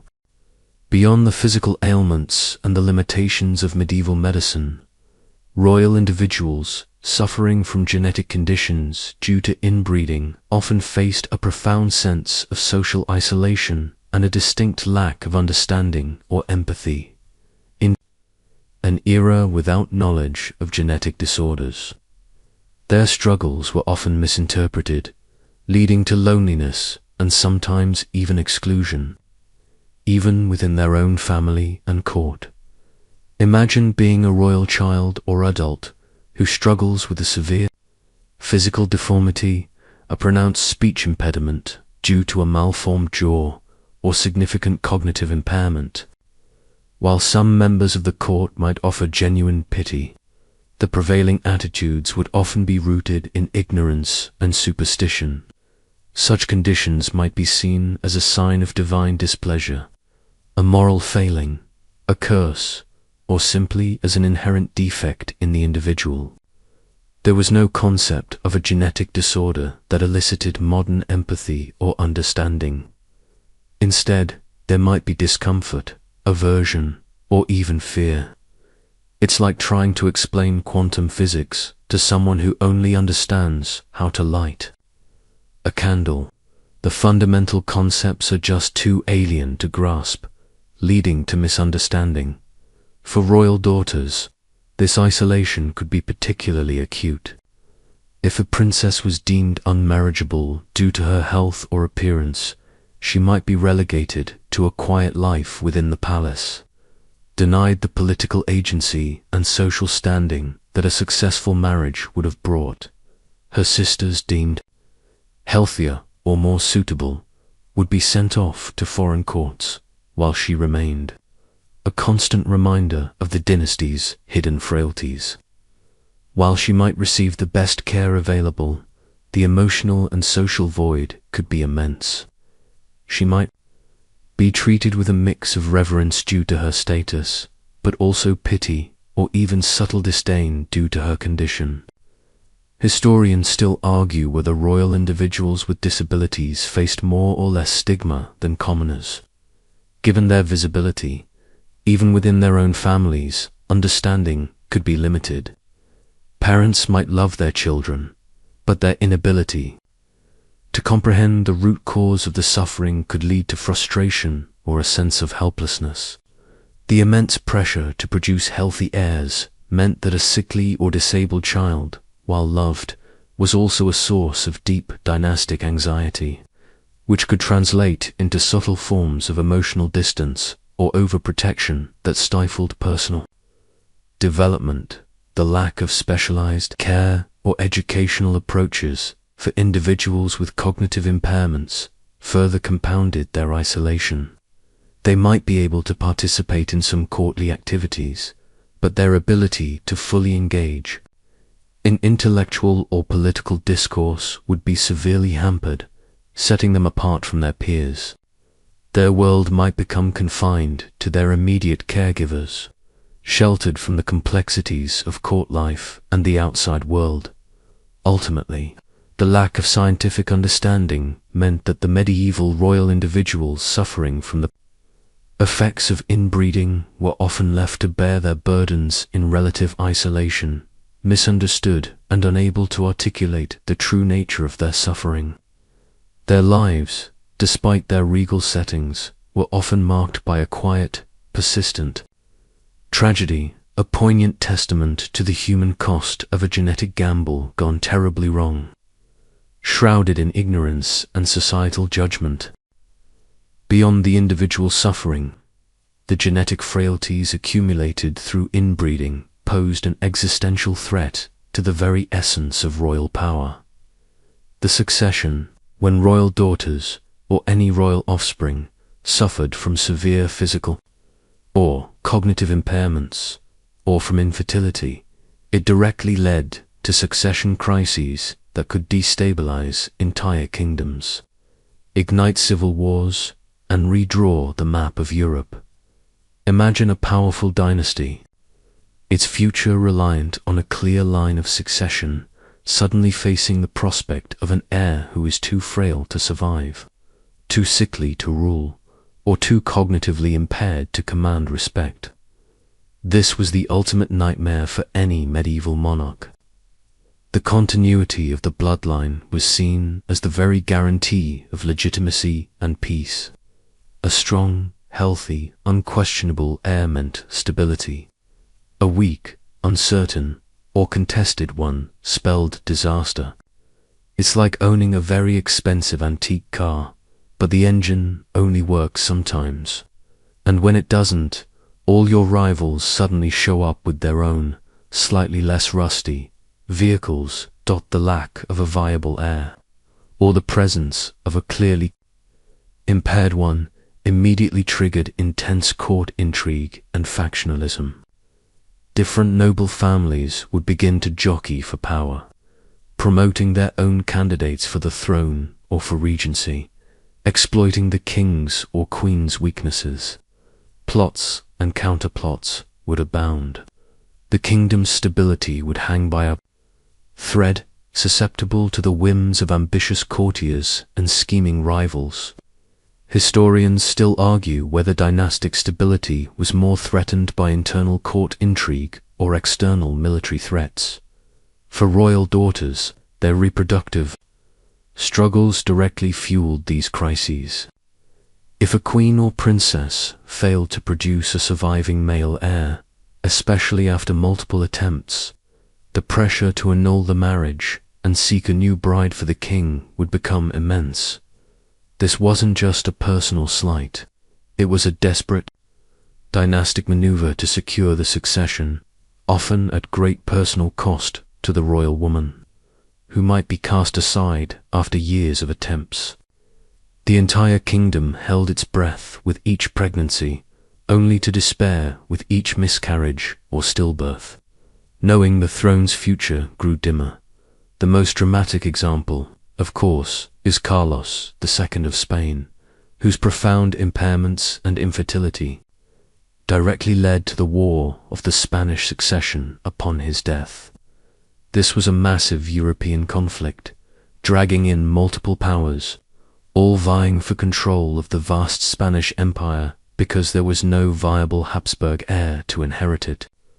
Other, less dramatic, but still destabilizing, succession crises occurred in various kingdoms when ruling lines faltered due to genetic issues, leading to interdynastic conflicts or shifts in power.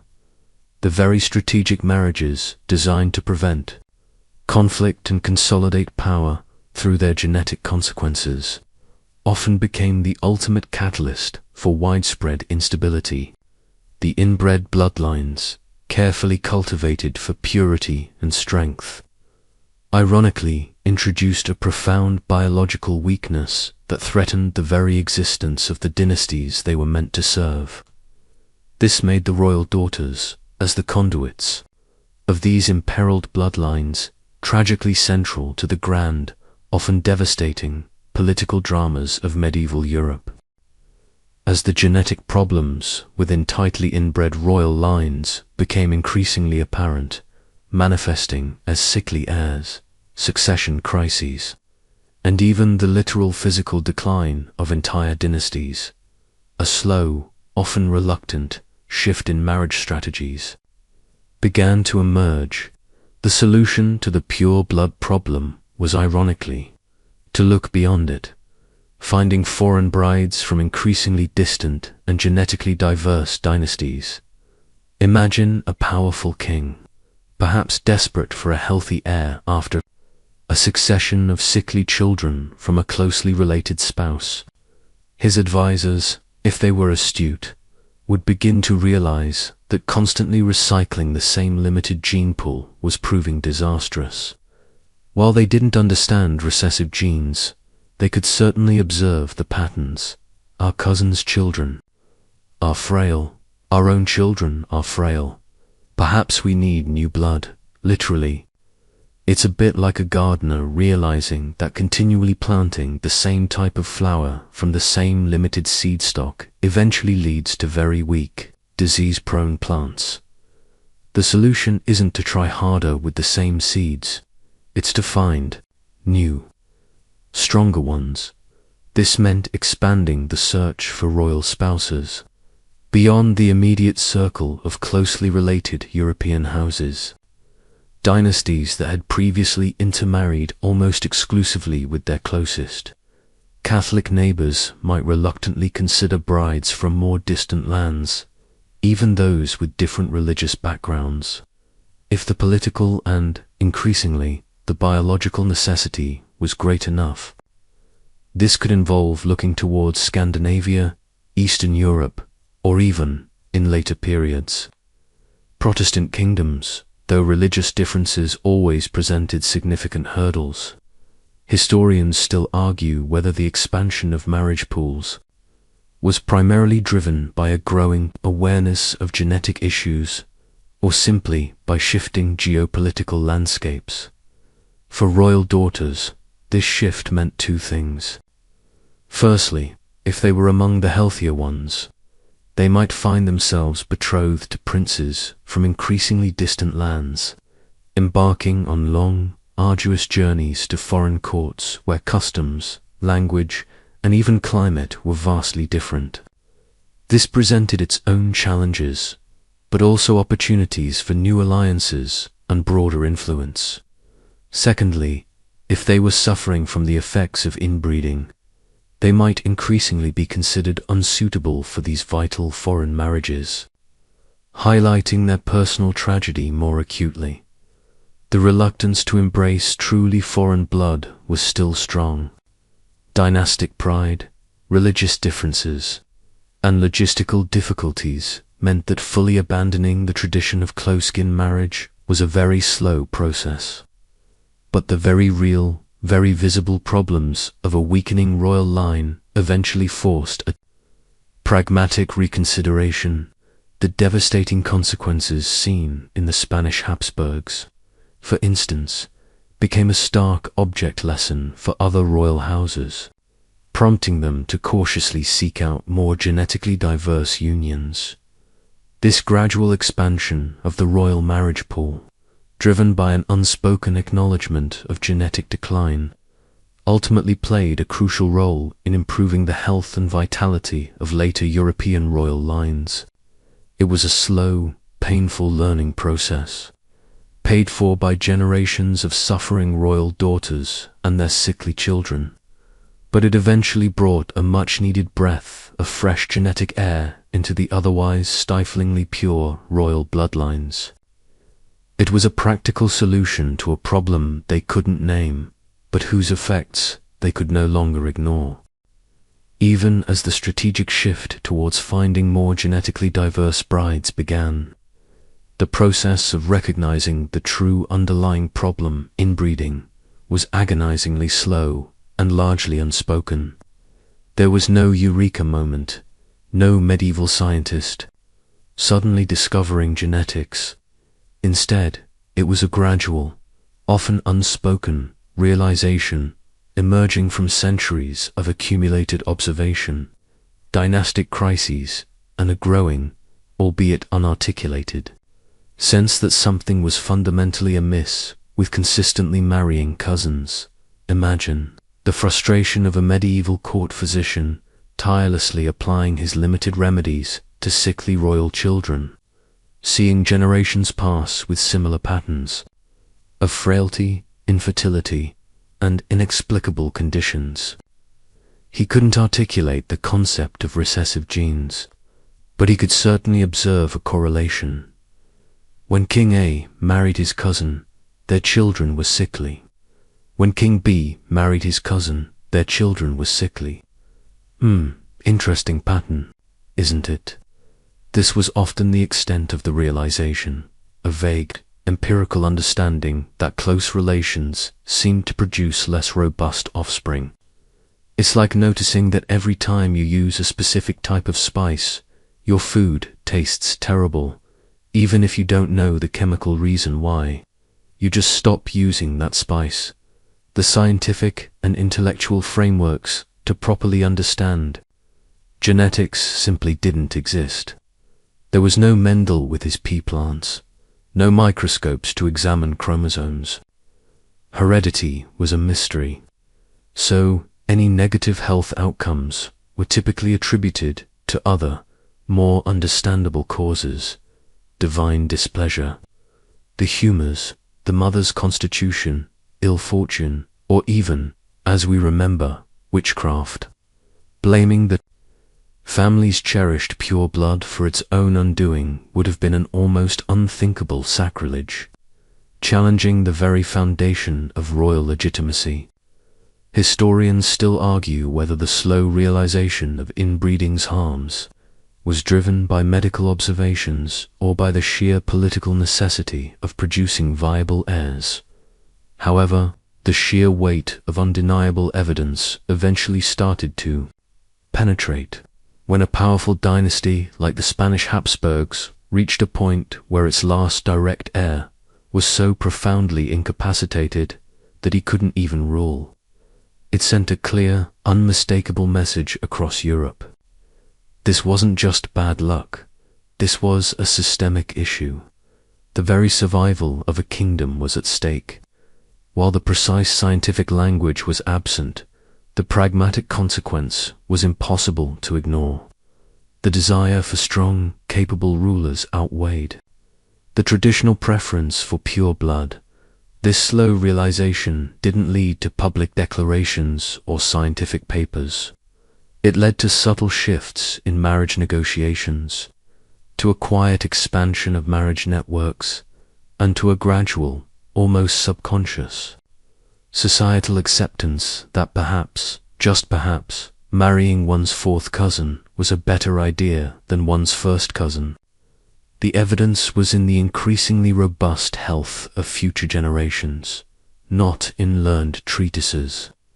The silent suffering of centuries of inbred royal daughters and their sickly children served as the harsh, empirical data that, over time, finally taught medieval Europe a brutal, unarticulated lesson about the vital importance of genetic diversity. The penny eventually dropped, but it took a very, very long time to fall. While our focus tonight has predominantly been on the grand royal dynasties of medieval Europe, it's important to acknowledge that the consequences of inbreeding were not exclusive to them. Beneath the glittering thrones and vast empires, similar patterns of close-kin marriage and subsequent genetic challenges were often at play. Within less prominent noble houses and even among wealthy commoners who sought to preserve their own status and property. Imagine a powerful ducal family, or a rich baronial house, controlling significant lands and influence within a particular region. Just like kings, these noble families were deeply concerned with the preservation of their lineage, the inheritance of their estates, and the consolidation of their power. Marriages were strategic tools, designed to secure alliances with neighboring lords, prevent the fragmentation of their lands, and ensure that their wealth remained within the family sphere. This often led them to marry their cousins, or the children of their cousins, within the limited pool of families deemed socially acceptable and politically advantageous. It's like a smaller, regional version of the royal family tree, still getting tangled up, just on a slightly less grand scale. The Church's rules on consanguinity applied to everyone, not just monarchs.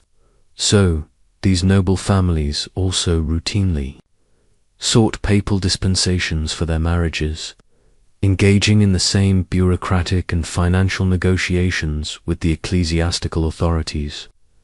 This meant that the genetic roulette wheel, spinning silently with each close-kin union, was not confined to palaces, but was also at play in countless ducal castles and baronial manors across Europe. Historians still argue whether the cumulative genetic load in minor noble houses was as severe as in major royal dynasties, or if their smaller populations provided some mitigating factors. The consequences, while perhaps not triggering continent-wide succession crises, would have been acutely felt within these families. Higher rates of infant and child mortality would have been common, often attributed to the inscrutable will of God or general medieval hardships. Instances of physical frailties, chronic illnesses, and cognitive impairments would have appeared among their offspring, causing personal suffering and dynastic anxiety on a localized scale. For the daughters within these noble houses, the pressure to produce healthy heirs was just as intense, if not more so.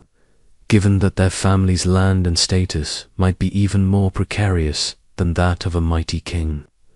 A barren or sickly noblewoman could jeopardize a family's entire inheritance and influence. While less documented in the grand sweep of history, the silent genetic costs of consolidating power through blood ties permeated down through the aristocratic layers of medieval society. The motivations were universal, the methods widespread, and the biological consequences, though perhaps less spectacular, were just as real and just as tragic for the individuals caught within these meticulously managed, yet genetically perilous, family trees. The pure blood ideology, driven by a desire for stability and wealth, inadvertently sowed seeds of weakness across the entire noble class, a pervasive, unspoken burden across countless medieval households. As the medieval chronicles close and the last vestiges of our journey through royal bloodlines fade, we are left with a profound appreciation for the silent, yet powerful, impact of inbreeding on medieval royal daughters and their families. Their stories, often overlooked in the grand narratives of kings and queens, underscore a timeless lesson about the intricate dance between human ambition and biological reality. As you prepare to drift into a deep sleep, let these final reflections settle gently, like motes of dust in a beam of moonlight. The legacy of these bloodlines is complex. On one hand, the royal families achieved their immediate political aims, consolidating power, forging alliances, and maintaining dynastic control for centuries. The castles they built, the wars they fought, and the empires they ruled were all shaped by these strategic marriages. Yet, beneath this visible triumph lay an unseen vulnerability, a biological cost quietly borne by generations. The very purity they so desperately sought ultimately became a source of profound weakness, a tragic paradox etched into their DNA. It's a bit like admiring a magnificent, towering skyscraper, unaware that its deepest foundations are slowly crumbling from within. The lives of the royal daughters, in particular, serve as poignant reminders of the era's limitations and biases. Their bodies were not truly their own, but vessels for dynastic ambition, subject to immense pressure and often blamed for genetic misfortunes beyond their control. Their struggles with fertility, chronic illness, and visible deformities illuminate the intersection of scientific ignorance, societal misogyny, and the cruel demands of power. They were the silent sufferers, the unacknowledged victims of a system designed to elevate their lineage while inadvertently undermining their health. But there is also a whisper of resilience in their stories. Despite their ailments and burdens, many of these royal women fulfilled their duties, endured immense suffering, and navigated complex political landscapes with grace and courage. Their lives, however tragic, were also testament to the human spirit's ability to persevere against overwhelming odds, even when those odds were unknowingly created by their own ancestors. Now, as the historical narratives recede, allow your mind to quiet. The distant echoes of court intrigue, dynastic ambition, and silent suffering are now just whispers in the wind. The scientific complexities of genetics and the human dramas of the past gently dissolve into the tranquility of the present moment. Feel the comforting stillness around you, here in Vietnam, as the night deepens. Perhaps with the soft hum of your fan, thought, all the stories have been told, all the history has been explored. There is nothing left to analyze, nothing left to understand. Tonight, just a sense of peace and a deep, comforting quiet. Let go of any lingering thoughts or worries, and simply allow yourself to sink into the profound relaxation of sleep. Rest deeply knowing that the past is past and the present is calm and safe. Sweet dreams.